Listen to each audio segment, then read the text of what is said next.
ಓಂ ಶಾಂತಿ. ದಿನಾಂಕ ಆಗಿದೆ 1/12/2025. ಪ್ರತಿದಿನ ವಿಚಾರ ಸಾಗರ ಮಂಥನ ಮಾಡಿದಾಗ ಅಪಾರವಾದ ಖುಷಿ ಏರಿರುತ್ತದೆ. ನಡೆಯುತ್ತಾ ತಿರುಗಾಡುತ್ತಾ ನೆನಪಿರಲಿ, ನಾನು ಸ್ವದರ್ಶನ ಚಕ್ರಧಾರಿಯಾಗಿರುವೆ ಎಂದು. ತಮ್ಮ ಉನ್ನತಿಗಾಗಿ ಪ್ರತಿದಿನ ಚಾರ್ಟ್ ನೀಡಿ. ಹೇಗೆ ವಿದ್ಯಾರ್ಥಿ ತನ್ನ ರಿಜಿಸ್ಟರ್ ಇಡುತ್ತಾನೆ, ಅದೇ ರೀತಿ ನೀವು ಮಕ್ಕಳು ಸಹ ದೈವಿ ಗುಣಗಳ ರಿಜಿಸ್ಟರ್ ಇಡಿ, ಆಗ ಉನ್ನತಿಯಾಗುತ್ತಿರುವುದು. ಈ ಡ್ರಾಮಾದ ರಹಸ್ಯವನ್ನು ಸಹ ಈಗ ನೀವು ಮಕ್ಕಳು ತಿಳಿದಿರುವಿರಿ. ಪ್ರಾರಂಭದಿಂದ ಇಲ್ಲಿಯವರೆಗೆ ಏನಾಯಿತು, ಏನಾಗಬೇಕು ಎಲ್ಲವೂ ಬುದ್ಧಿಯಲ್ಲಿದೆ. ಈ ಸೃಷ್ಟಿ ಚಕ್ರ ಹೇಗೆ ಸುತ್ತುತ್ತದೆ, ಇದು ಬುದ್ಧಿಯಲ್ಲಿರಬೇಕು.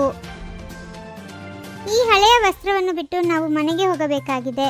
ಮನೆಗೆ ಹೋಗಲು ಅರ್ಧಕಲ್ಪ ಭಕ್ತಿ ಮಾಡಿರುವಿರಿ, ಏನು ಇಳಿಯುತ್ತಲೇ ಬಂದಿದ್ದೀರಿ. ಈಗ ಬಾಬಾ ನಮಗೆ ಸಹಜವಾಗಿ ತಿಳಿಸುತ್ತಾರೆ, ನೀವು ಮಕ್ಕಳಿಗೆ ಖುಷಿಯಾಗಬೇಕು. ಹೇಳುತ್ತಾ ಕುಳಿತುಕೊಳ್ಳುತ್ತಾ ಬುದ್ಧಿಯಲ್ಲಿರಬೇಕು, ನಾನು ಸ್ವದರ್ಶನ ಚಕ್ರಧಾರಿಯಾಗಿದ್ದೇನೆ.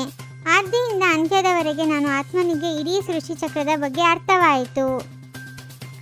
ಈ ಸಮಯ ನೀವಾಗಿರುವಿರಿ ಸ್ವದರ್ಶನ ಚಕ್ರಧಾರಿ. ನೀವು ವಿಷ್ಣುಪುರಿಯ ದೇವತೆಗಳಾಗಲು ಪುರುಷಾರ್ಥ ಮಾಡುತ್ತಿರುವಿರಿ. ಪ್ರಪಂಚದಲ್ಲಿ ಬೇರೆ ಯಾರೂ ಸಹ ಈ ಜ್ಞಾನವನ್ನು ಕೊಡಲು ಸಾಧ್ಯವಿಲ್ಲ. ಆತ್ಮವು ಪವಿತ್ರವಾಗಲು ತಂದೆಯು ಮಾರ್ಗ ಹೇಳುತ್ತಿದ್ದಾರೆ. ನನ್ನನ್ನು ನೆನಪು ಮಾಡಿ, ಆಗ ನೀವು ತಮೋಪ್ರಧಾನರಿಂದ ಸತೋಪ್ರಧಾನರಾಗುವಿರಿ. ನಂತರ ಸತೋಪ್ರಧಾನ ಪ್ರಪಂಚದಲ್ಲಿ ಬಂದು ರಾಜ್ಯ ಮಾಡುವಿರಿ. ತಂದೆ ಬ್ರಾಹ್ಮಣರಿಗೆ ಓದಿಸುತ್ತಿದ್ದಾರೆ, ದೇವತೆಗಳನ್ನಾಗಿ ಮಾಡುವುದಕ್ಕಾಗಿ. ಆದ್ದರಿಂದ ದೈವಿ ಗುಣವನ್ನು ಸಹ ಧಾರಣೆ ಮಾಡಬೇಕಿದೆ. ಇಷ್ಟು ಮಧುರರಾಗಬೇಕಾಗಿದೆ, ಯಾರಿಗೂ ದುಃಖ ಕೊಡಬಾರದು. ದೇವತೆಗಳು ಇರುತ್ತಾರೆ ಸತ್ಯುಗದಲ್ಲಿ, ಬ್ರಾಹ್ಮಣರಿರುತ್ತಾರೆ ಸಂಗಮದಲ್ಲಿ, ಕಲಿಯುಗದಲ್ಲಿ ಶೂದ್ರ ವರ್ಣದವರಿದ್ದಾರೆ. ವಿರಾಟ ರೂಪದ ಸಹ ಬುದ್ಧಿಯಲ್ಲಿ ಧಾರಣೆ ಮಾಡಿ. ನಾವು ಈಗ ಬ್ರಾಹ್ಮಣರು ಶಿಕೆ, ನಂತರ ದೇವತೆಗಳಾಗುತ್ತೇವೆ. ತಿಳಿಯಿರಿ, ಈಗ ಯಾರಾದರೂ ಕಾಯಿಲೆ ಇದ್ದರೆ ಶರೀರ ಬಿಟ್ಟು ಬಿಡುತ್ತಾರೆ. ನೀವು ದುಃಖಿಗಳಾಗುವ ಅಥವಾ ಅಳುವ ಮಾತಿಲ್ಲ.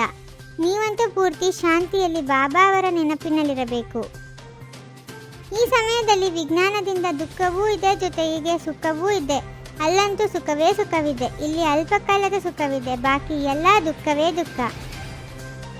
ಎಂದೂ ಯಾರಿಗೂ ದುಃಖವನ್ನು ಕೊಡಬೇಡಿ. ಗೃಹಸ್ಥ ವ್ಯವಹಾರದಲ್ಲಿರುತ್ತಾ ಪವಿತ್ರರಾಗಿರಿ. ನಾವು ಸಹೋದರ ಸಹೋದರಿಯರಾಗಿದ್ದೇವೆ.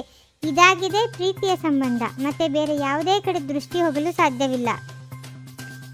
ನೀವು ಮಕ್ಕಳು ಸರಿ ತಪ್ಪು ಒಳ್ಳೆಯದು ಕೆಟ್ಟದು ಯೋಚಿಸುವ ಬುದ್ಧಿ ಸಿಕ್ಕಿದೆ. ಈ ಲಕ್ಷ್ಮೀನಾರಾಯಣರು ನಿಮ್ಮ ಗುರಿ ಉದ್ದೇಶ ಆಗಿದೆ.